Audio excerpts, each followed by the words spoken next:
ট্রেনের শিডিউল বিপর্যয়ের সবশেষ খবর জানাতে এই মুহূর্তে কমলাপুর রেল স্টেশনে আছেন সহকর্মী নিবিড় সাহা। সরাসরি যাচ্ছি তার কাছে।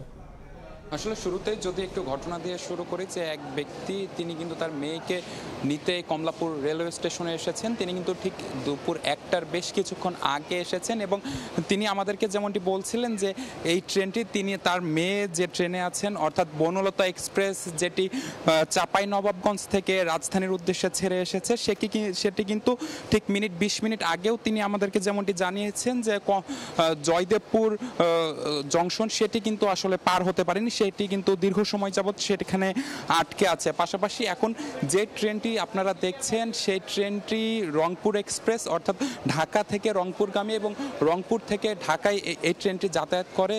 যে ট্রেনটি সকাল 9টা 10 মিনিটে এই কমলাপুর রেলওয়ে স্টেশন ছেড়ে রংপুরের উদ্দেশ্যে চলে যাওয়ার কথা ছিল, সেটি কিন্তু আমরা দেখছি যে আসলে বেশ কয়েক ঘন্টা পার হয়ে গেলেও অর্থাৎ বিকেল 5টার বেশি বাজে এখনও কিন্তু এই ট্রেনটি কমলাপুর ছেড়ে যায়নি। এবং আমি কথা বলেছিলাম স্টেশন ম্যানেজারের সাথে, তিনি যেমনটি বলছেন যে অল্প কিছু সময়ের মধ্যেই কিন্তু এই ট্রেনটি ছেড়ে যাবে। পাশাপাশি অন্যদিকে সিল্ক সিটি রাজশাহীগামী সিল্ক সিটি এক্সপ্রেস সেটি কিন্তু দুপুর 2টা 40 মিনিটে এই স্টেশন ছেড়ে রাজশাহীর উদ্দেশ্যে চলে যাওয়ার কথা ছিল, কিন্তু এখন পর্যন্ত সেই ট্রেনটি কিন্তু এই কমলাপুরে এসেই পৌঁছায়নি।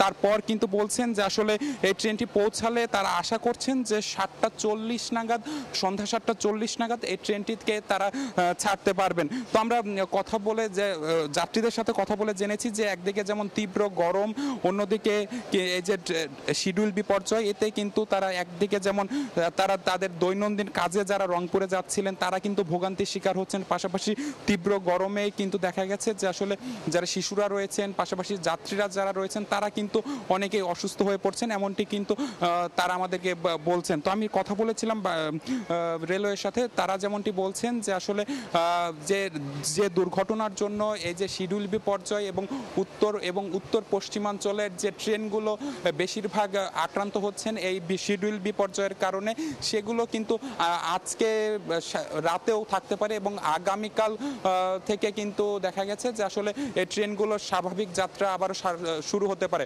এমনটি কিন্তু তারা বলছেন। তো সবকিছু মিলিয়ে এই ছিল আমার কাছে থাকা কমলাপুর রেলওয়ে স্টেশন থেকে সবশেষ খবর। সরাসরি যুক্ত ছিলাম রাজধানীর কমলাপুর রেল স্টেশনে।